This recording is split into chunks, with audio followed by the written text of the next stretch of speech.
आम्हा भीमराव. त्यांनी 6 ओळीमध्ये संपूर्ण समाजाची व्यवस्था सांगितली. गुलामगिरीच्या या चिखलात ऋतून बसला का ऐरावत, अंग झाडूनी निग बाहेरी घे बिनीवरती धाव. बिनीवरती म्हणजे आघाडीवरती, शिका, संघटित व्हा आणि संघर्ष करा, ह्याचा सार आहे त्याच्यामध्ये.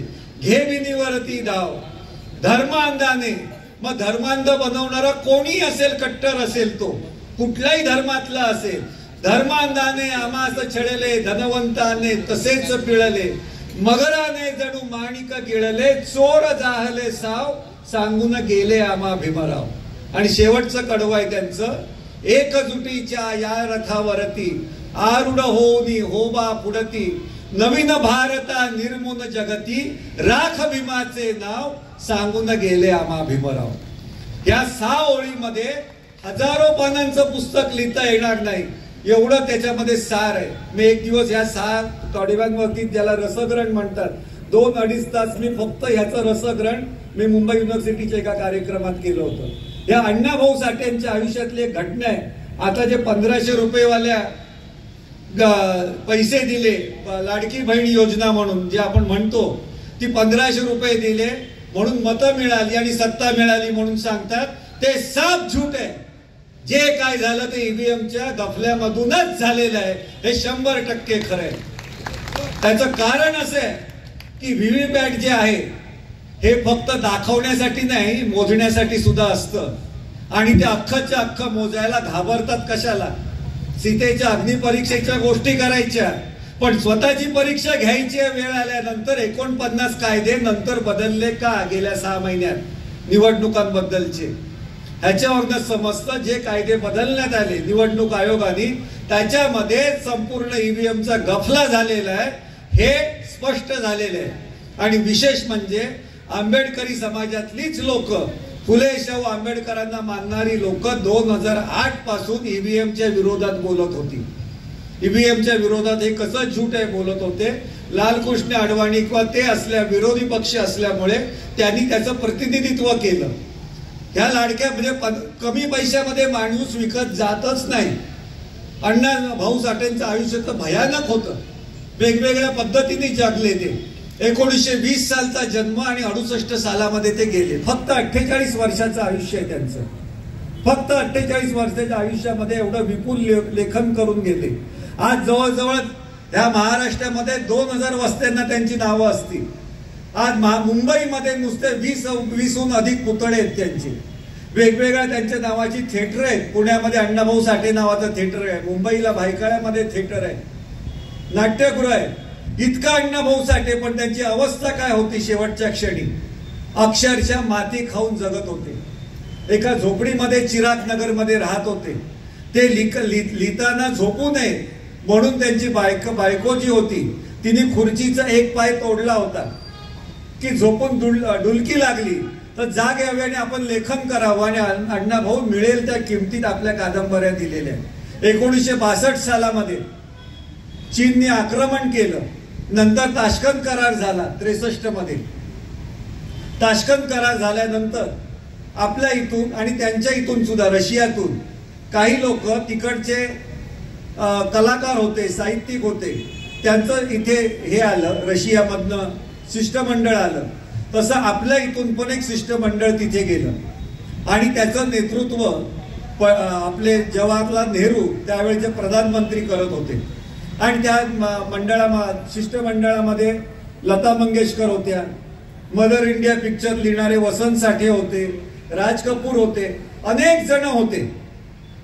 अनेक जण 200-250 साहित्यिक आणि पत्रकार होते. नेहरू गेले आणि तिकडे अशी पद्धत आहे, मॉस्कोमध्ये त्यांनी राजधानीमध्ये उतरल्यानंतर तिकडचे आता आपले पत्रकार आहेत तसे आम्ही लोक पत्रकार आहेत, तर आम्ही कोणी आला तर त्याचा आम्ही इंटरव्ह्यू घेतो. त्याप्रमाणे आताचे प्रधानमंत्री इंटरव्ह्यू देत नाही आपल्याला, पण त्यावेळेचे पंडित नेहरू हुशार होते. ते इंटरव्ह्यूसाठी उभे राहिले आणि आल्यानंतर म्हणजे देशामध्ये आल्यानंतर पहिलं जे स्वागत असतं ते पत्रकार करतात, काही प्रश्न विचारतात.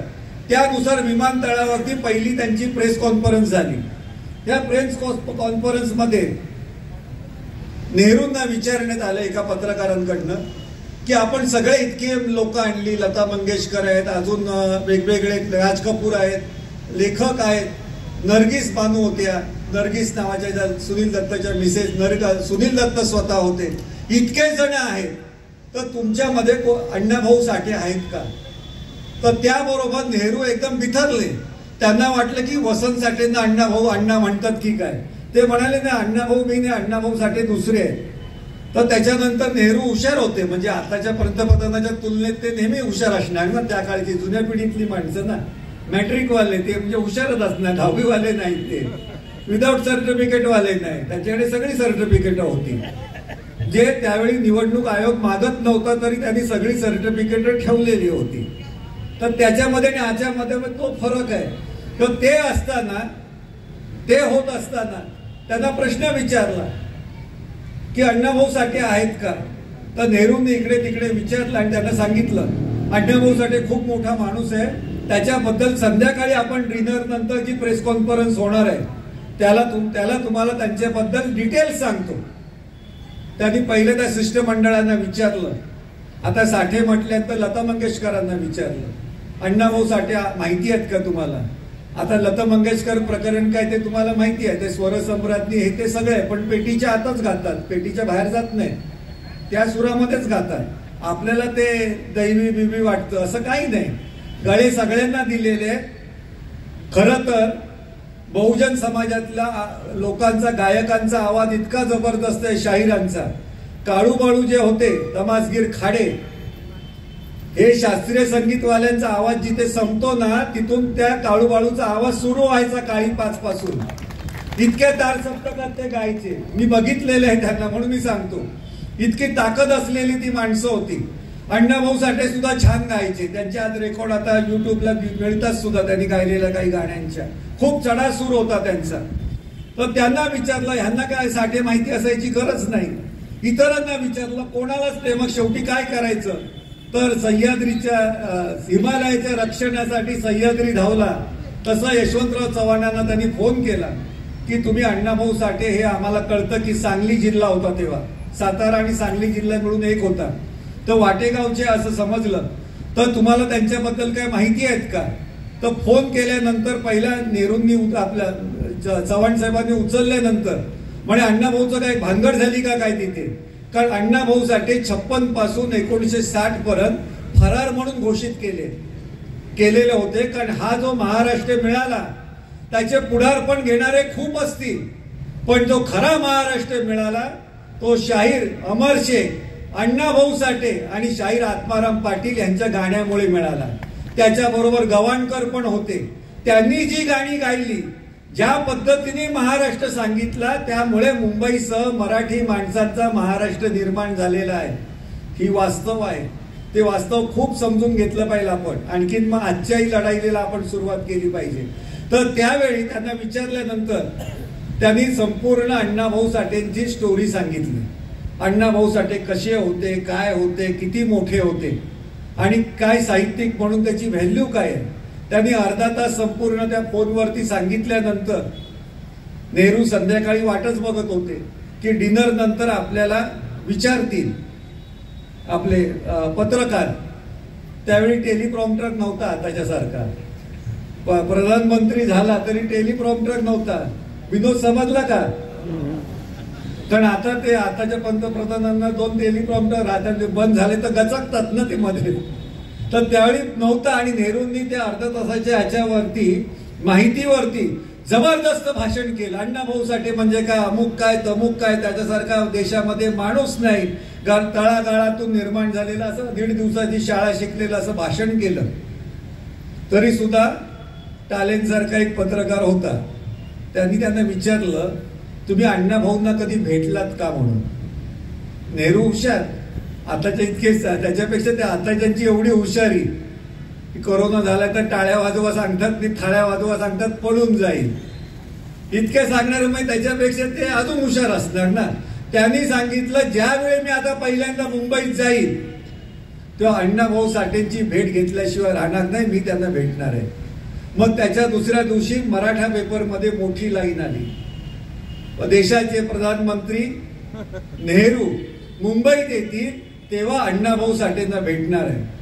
मग आमच्या पत्रकारांना ब्रेकिंग न्यूज मिळते, सगळे उठले, अण्णाभाऊ साठेच्या घरी गेले. चिराग नगरमध्ये साध्या झोपडीमध्ये राहत होते, आजूबाजूला गटारं वाहत होती, पण त्याच्यामधून त्यांनी प्रचंड साहित्य निर्माण केलं.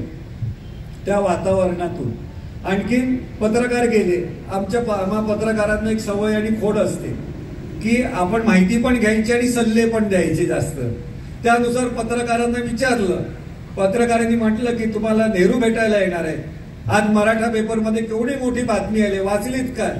तर म्हणे मी वाचली नाही, कारण मराठा पेपरवाला काय मला अंक फुकट पाठवत नाही ना, तो त्याच्या धंद्यासाठी करतो. आचार्य यात्रेंना उद्देशून ते म्हणाले. तर म्हणाले की आले नाहीत मला, म्हणे की हा पेपर बघा, ही बातमी आहे. तर म्हणे वा वा, छान छान. हे झाल्यानंतर पत्रकारांनी त्यांना सल्ले द्यायला सुरुवात केली. अण्णाभाऊ, भेटायचं असेल तर तुम्ही ह्या घरात भेटू नका. तुम्हाला भेटायचं असेल तर वर्षा बंगला, आपल्या त्यावेळी सह्याद्री बंगला होता, सह्याद्रीवरती किंवा राजभवनवरती भेटा. आणि प्रत्येक जण सल्ले द्यायला लागले. तुम्हाला अडचण असेल तर आपलं ताजमहाल हॉटेलमध्ये भेटा, ते रात्री तिथे उतरतात, तिथे डिनर घेणार आहेत. प्रत्येकाने सल्ले द्यायला सुरुवात केली. ते केल्यानंतर अण्णाभाऊंनी सगळ्यांना थांबवलं आणि त्यांना विचारलं की भेटायचंय कोणाला आहे? नेहरूंना मला भेटायचंय, अण्णाभाऊला नेहरूंना भेटायचं नाहीये.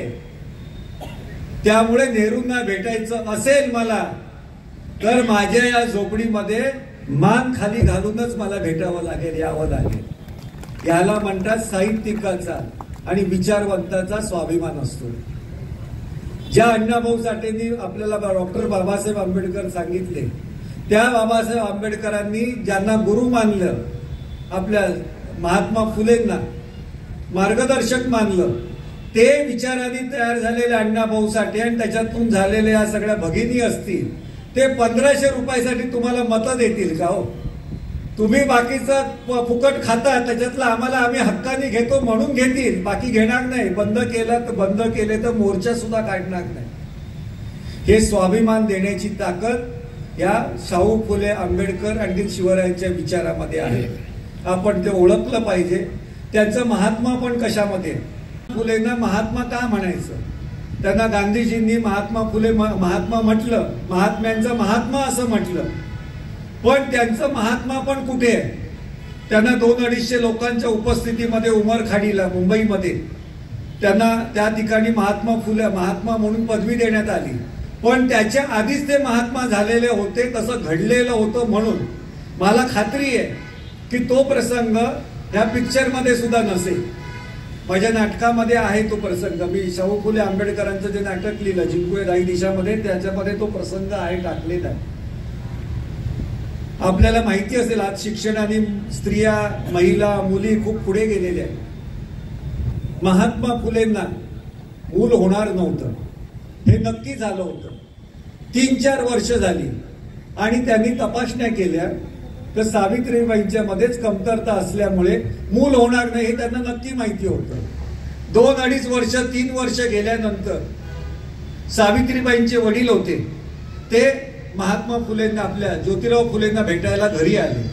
बरोबर त्यांची बायको म्हणजे सावित्रीबाई फुलेंचे आई वडील भेटायला आले आणि आडवाटेनी करत करत मुख्य मुद्दा काढला की तुम्ही सावित्रीला मूलबाळ नाही घरात, नांदतं का नाही?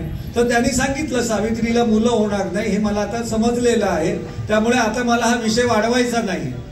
पण म्हणाले घर कसं खेळतं पाहिजे, सावित्रीला सवत आणा. तर त्यांनी असं सांगितलं, मी सावित्रीला सवत आणणार नाही, कारण माझं सावित्रीवरती प्रचंड प्रेम आहे आणि आम्ही मुलाबाळांसाठी आम्ही संसार करत नाही, तर एकमेकांना समजून घेण्यासाठी सहजीवन म्हणून हा शब्द वापरलाय, त्यासाठी आम्ही एकत्र लग्न करतो.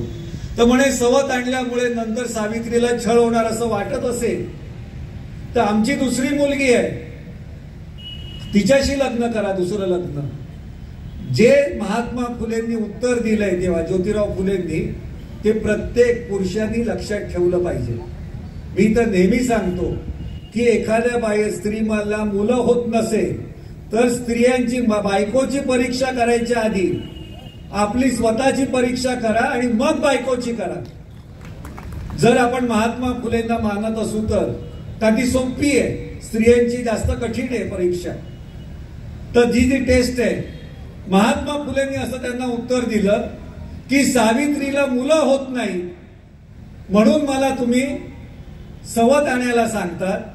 उद्या माझ्यामध्येच खोट निघाली असती तर तुम्ही सावित्रीला सवत्या आणल्या असतात का? म्हणून ते महात्मा आहेत, म्हणून ते थोर आहेत, म्हणून ते इतरांना डासतात. पुरुषसत्ताक व्यवस्थेला ते डासतात. त्यांचं जे स्त्रीत्वाच्या बद्दलची त्यांचे विचार आहेत ते कोणाला नकोय. इकडे असलेल्या कोणी शिकलेल्या मुली असेल, काही असेल, त्यांना पण नकोय ते. त्यांना ही सावित्री नकोय. ती सावित्री कशी होती? ज्यावेळी बहुजन समाजामध्ये दुसरं लग्न व्हायचं, बालविवाह सगळ्या समाजामध्ये व्हायचे, परंतु ब्राह्मण समाजातल्या बालविधवा असायच्या, त्या कोणाला त्यांचं दुसरं लग्न होऊ नये म्हणून त्यांची डोकी भादरवून टाकायची आणि त्यांना विद्रूप केलं जायचं. पण त्यांना विद्रूप करून लाल अलवण त्याला म्हणतात, लाल पातळामध्ये त्याने आयुष्यभर राहायचं. ह्या बाया स्त्रिया देवळामध्ये गेल्या तर तिथे पुराणिक बुवा आपला गोपाळकाला उरकून टाकायचे, काहीतरी तिच्याशी गैरव्यवहार करायचे. घरामधला सासू सासरा असेल, दीर असेल, त्या उचित तिच्यावरती घाला टाकायचे आणि तिला बाळण करून ठेवायचे. अशा बायका आडामध्ये जीव द्यायच्या. त्याच्यामधली एक बाई, ठाण्यातली एक बाई जी होती, काशीबाई, त्याचं नाव आपलं काशीकर त्यांचं आडनाव, पहिलं नाव मी विसरलो. तर त्या ज्या बाई होत्या त्या ठाण्यावरनं पुण्यामध्ये आल्या. तर काय एकदम महात्मा फुलेंच्या घरी आलेल्या नसतील ना. आज इथे सगळ्या शिकलेल्या बायका असतील, कोणी असतील, गृहिणी असतील. आज जर तुमची मैत्रीण आली आणि तिने सांगितलं की मी आज सासूशी आणि नवऱ्याशी मी भयानक भांडलेले आहे, चालायला चांगली अद्दल घडवीन, 7 दिवस माझा मी पत्ताच देणार नाही, मी तुझ्याकडे राहणार, तर तुम्ही स्त्रिया सगळ्या सांगाल की संध्याकाळी मिस्टरांना येऊन दे, त्यांच्याशी मी आधी बोलीन आणि मग काय ते आपण ठरवूया. किंवा एखादी तुमचा मित्र आला, तो म्हणाला बायकोला अद्दल घडवतो म्हणून, तर तोही सांगेल की ना आधी मिसेस घरी आली, संध्याकाळी कामाला गेल्यात, बाहेर बाजाराला गेल्यात, आल्यानंतर आपण एकत्र चर्चा करून नंतर ठरवूया काय ते. पण महात्मा फुले आणखी सावित्रीबाई फुले त्यांचे पुतळे बाजूबाजूला नुसते लावायचे नसते, त्यांचं सहजीवन समजून घ्यायचं असतं. महात्मा फुले कुठेतरी बाहेर गेलेले होते आणि ह्या काशीबाई आलेल्या आहेत तिथे, काशीबाई काशीकर त्यांचं आडनाव, त्या आलेल्या आहेत, त्या बाळण झालेल्या आहेत, म्हणजे बाळण आपलं गरोदर आहे आणि त्या महात्मा फुले आहेत का म्हणून विचारतात. त्या काय एकदम महात्मा फुलेंकडे आलेल्या असतील का? त्या टिळकांकडे गेलेल्या असतील, गोखल्यांकडे गेलेल्या असतील, रास्त्यांकडे गेलेल्या असतील, चिपळूणकडांकडे गेलेल्या असतील, दारातून परतल्या सुद्धा असतील, कोणाला माहिती. पण त्या महात्मा फुलेंच्या दारात आल्यानंतर सावित्रीबाईंनी त्यांना घरात घेतलं, समजून घेतलं आणि सांगितलं तुम्ही निवांत इथे राहा. महात्मा फुले त्यांचं काम आटपून आले. सावित्रीबाईंनी त्यांना त्या बाईची घडलेली घटना सांगितली. म्हणे छान झालं, आता आपण हेच काम करायचं, आपल्याला मूलबाळ होणार नाही, आपण समाजातली मुलं बाळ आपण त्यांना सांभाळ करायचा. असं करून त्यांनी बाल प्रतिबंधक हत्याग्रह सुरू केलं, विरोधी प्रतिबंध करणारं हत्याग्रह सुरू केलं. त्याच्यामध्ये 34 पैकी 32 ज्या स्त्रिया होत्या त्या ब्राह्मण समाजातल्या होत्या. आणि या काशीबाईचा जो मुलगा होता, त्या काशीबाईचा मुलगा होता तो यशवंत, त्याला डॉक्टर पर्यंत शिकवलं. इतकंच नव्हे तर त्याला दत्तक घेऊन आपली सगळी मालमत्ता दिली. म्हणून ते महात्मा फुले. त्यांचा पूर्ण आपल्या बायकोवरती विश्वास होता. त्यांचे विचार अमुक तमुक आहेच, त्यांनी खूप लिहिलेलं आहे. आज आपण करतो त्याचा विचार केला पाहिजे. हे विचार बाबासाहेब आंबेडकरांनी त्यांना काही सहज स्वीकारलेलं नाहीये, त्याचा अभ्यास करूनच स्वीकारलेला. आणि महात्मा फुलेंनी पण असं सत्सारमध्ये लिहिलेलं आहे, माझं हे लेखन साहित्य योग्य माणसांच्या हातात जाईल तेव्हा हा सगळा समाज बदलून जाईल. अगदी थेट त्यांनी लिहिलेलं आहे. त्याचे अखंड आहेत. कल्पनेचे देव कोरिले उदंड, रचिले पाखंड स्वार्थासाठी, थोतांडे रचुनी आज्ञा फसविती भटे लाच खाती राज रोस. त्या दक्षिणेची लाच दिल्याशिवाय आपल्या अकलेची वास्तू लोकांची होत नाही ना पूर्ण. आपल्याला माहिती आहे की सूर्य स्थिर आहे, आणखी सूर्य स्थिर आहे. पृथ्वी स्वतः भोवती फिरता फिरता सूर्याभोवती फिरते. दिशा नावाची काही गोष्ट राहील का? पण तरी सुद्धा आपल्याला समजत नाही. आज आंबेडकरी समाजातली लोक सुद्धा एका बाजूला बुद्धाचं पूजन करतात, 22 प्रतिज्ञा झाल्यासारखं दाखवतात आणि हळूच जन्मकुंडली काढून लोकांकडे करून आपलं सगळं 36 गुण जमतात का तपासतात. इथे बुद्धाच्या इथे पण जायचं आणि तिथे स्वामीच्या मठात पण जायचं. दोन्ही एकाच वेळी धंदे सगळे होतात. सर्व धर्म समभाव, कुठे कमी नाही. ही वस्तुस्थिती आहे. मरी आईचा गाडा पण ओढायचा सूरज चव्हाणनी आणि परत गणपती ठेवला पण झापूक झुपूक नाचायचं पण ना. कसं आपलं होणार? हे आपले आदर्श असू शकतात का? आपल्याला हे सगळं बदलायचं असेल तर कमीत कमीत माणसांनी कसं मोठ्यात मोठं काम केलं हे आपल्याला सतत सांगितलं पाहिजे. बाबासाहेब आंबेडकरांचं तर आपल्याला सगळे तपशील माहिती आहे. खूप ताकदीने त्यांनी तपशील आपल्या समोर आलेले आहेत. लेखनाच्या सामर्थ्यातून आहे. फक्त प्रश्न येतो वापरायचं कसं. आपण इतरांचं, तुम्ही कुठे सर्व्हिसला असा, इतर समाजातली लोक आवर्जून तुमचं टेस्ट घेण्यासाठी सांगतात. सत्यनारायणची पावती फाडा, अमक्याची पावती फाडा.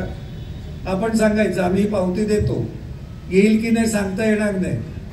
का नमस्कार केल्याने माणूस वाटत नाही आणि माफी मागितल्याने सत्य बदलत नाही. सत्य आपल्या जागी स्थिर असतं सगळं. ते कोणी कोणामुळे बदलू शकत नाही. महात्मा फुलेंनी सत्याबद्दल खूप सांगितलंय. सत्य लपवता येतं, दडवता येतं, पण सत्य कधी संपवता येत नाही. हे महात्मा फुलेंचं म्हणणं होतं. महात्मा फुलेंची अपेक्षा फार नव्हती. देवळाला दार नको आणि देवाला दलाल नको एवढीच अपेक्षा होती ना. म्हणून त्यांनी सांगितलं सर्व साक्ष जगतपती, त्याला नकोच मध्यस्थी. पण आपल्याला मध्यस्थी असल्याशिवाय आपल्याला काहीच जमत नाही. चांगली मुलं व्हावी म्हणून सुद्धा चांगला डॉक्टर लागतो. तर डॉक्टरचा आणि मुलांचा काय संबंध आहे? महात्मा फुलेंच्या काळामध्ये कुठे काय संस्कार केंद्र होती का मला सांगा ना. तरी महात्मा फुले निर्माण झाले ना, डॉक्टर बाबासाहेब आंबेडकर निर्माण झाले ना. मग आजच्याच आई वडिलांना कशाला ती संस्कार केंद्र किंवा अजून कसली काय काय टेस्ट लिस्ट करायची गरज आहे? आपण तसेच निर्माण झालो. परंतु आंबेडकर जयंती असते, आमची फुले जयंती असते, त्यावेळी तुम्ही आवर्जून आलं पाहिजे. हा आपण नाही करत ते. आम्ही सांगितलं पाहिजे आवर्जून आलं पाहिजे, आलंच पाहिजे तुम्ही.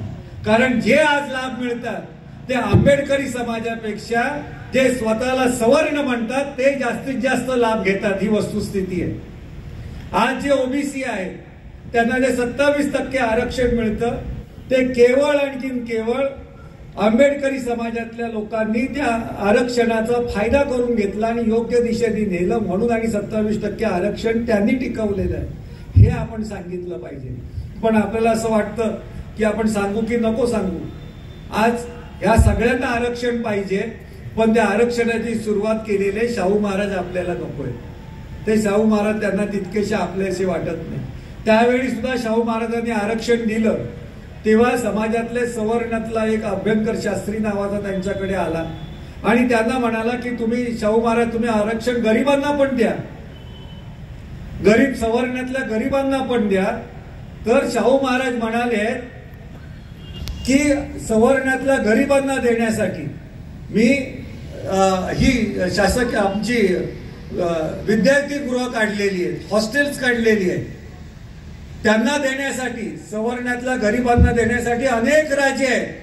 आम्ही आमच्या खिशात हात घालू, पण अस्पृश्यांचं कल्याण करण्यासाठी त्यांना शिक्षण देण्यासाठी एक तरी राजा आहे का? असे शाहू महाराजांचे दाखले लोकांना देत जा. आपण करणं हे जरूर आम्ही देतच असतो, पण तुम्ही ते देणं हे पण जरुरीचं आहे. जशात तसं उत्तर दिल्याशिवाय, इतिहास सांगितल्याशिवाय आपण वस्तुस्थिती, आपण वर्तमान निर्माण करू शकणार नाही. नाहीतर आपल्याला कायमच इतिहास सांगत सांगत सांगत आपल्याला पुढे जावं लागेल. ह्याच्यात जर बदल घडवायचा असेल तर आपल्याला शाहू फुले आंबेडकर ह्या विचारांचा जो वेगवेगळ्या पद्धतीने समाजामध्ये आपण रुजवलेला आहे तो विचार तिथपर्यंत पोहोचवणं ही आपल्यासाठी नितांत गरज आहे. आणि कुठेही आपल्याला अपमानित व्हायची गरज नाही. कुठे आपण आरक्षणाचा लाभ घेतो? सगळे आरक्षणवादी ना, असं आरक्षण प्रत्येकाला मिळालेलं नाहीये. मी चित्रलेखा साप्ताहिकामध्ये होतो तर आमच्याकडे 300-350 वर्कर्स होते. ते कुठे आरक्षण घेऊन, त्याच्यामध्ये जवळजवळ 80% ओबीसी आणखी SC ST समाजातले होते.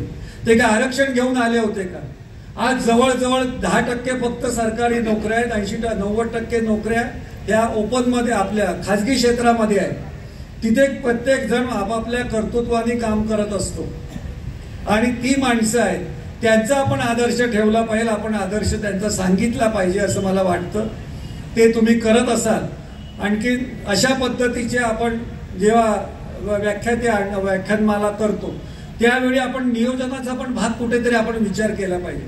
बाबासाहेब आंबेडकर त्या काळामध्ये, आज डिजिटल आहे, पत्रकारिता आहे, अनेक माध्यम आहेत. त्या काळामध्ये किती कमी असेल, पण बाबासाहेबांनी 1942 सालामध्ये नागपुरामध्ये 20,000 स्त्रियांना एकत्र आणू शकले. ते मग त्यावेळी त्यांनी 20,000 कशा आणले असतील? काय भंडारा चालू आहे म्हणून आणले असतील काय? जेवायला देतो, खायला देतो असं नाही आणलेले. जो तो आपापले पैसे घेऊन आला असेल. संविधानावरती आपण परीक्षेला घेतला तर तुम्हीच समोरून ताई बघितलं असेल काय परिस्थिती झाली. ती पोराला बक्षीस मिळालं, संविधान झालं.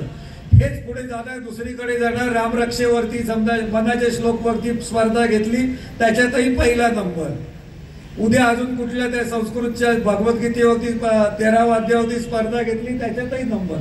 आपल्याला त्यांना बसायला शिकवलं पाहिजे, त्यांना सांगायला शिकवलं पाहिजे, ऐकायला शिकवलं पाहिजे. मुलं लहान असतात, आई वडिलांमध्येच खोट असते, त्यांना खूप घाई झालेली असते.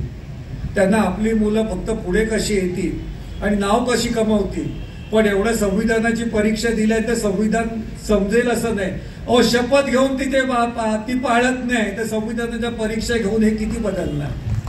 त्या आई वडिलांच्या परीक्षा घ्या पाहिजे, खरंच परीक्षा घ्या त्यांच्या. आई वडिलांच्या परीक्षा घ्या. ह्यावेळीची ज्यांना बक्षिसं मिळाली ना, त्यांच्या पुढच्या वेळा आई वडिलांना द्या.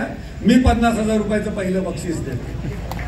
आपण अजून जमवूया आणि त्यांना विचारता येईल की तुम्हाला हे धंदे करायला लावले होते का? ह्याच्यासाठी ही लोक खस्ता खातात का? आपण हे सगळं बदललं पाहिजे.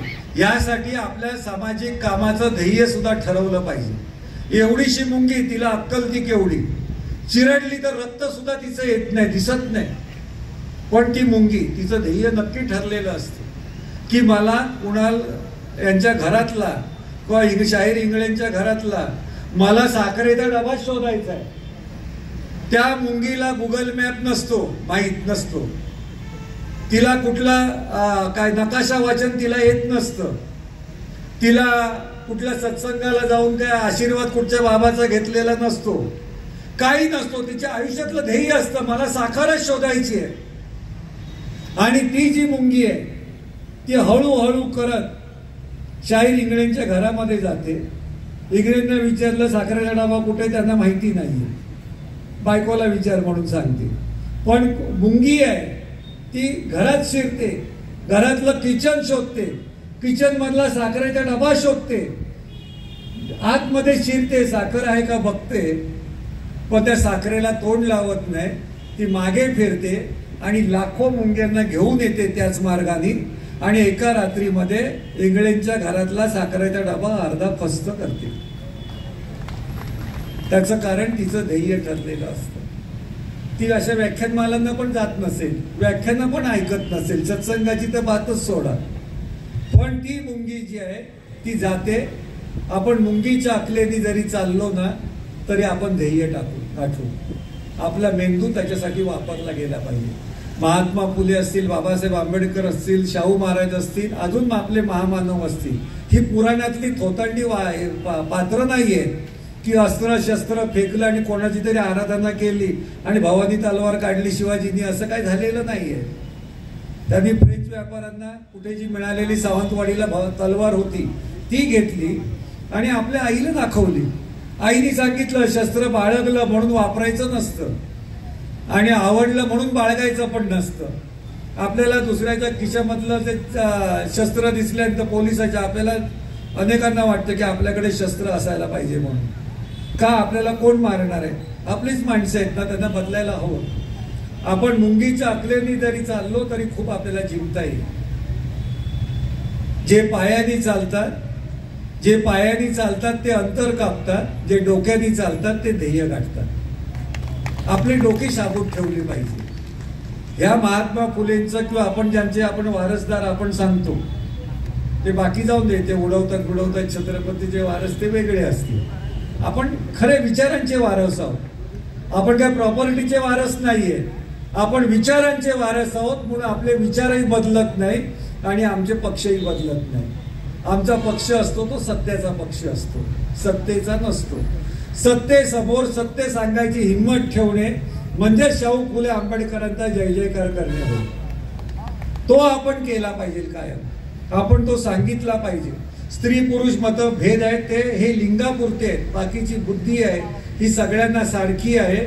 म्हणून बाबासाहेब आंबेडकरांनी हिंदू कोड बिल आणलं.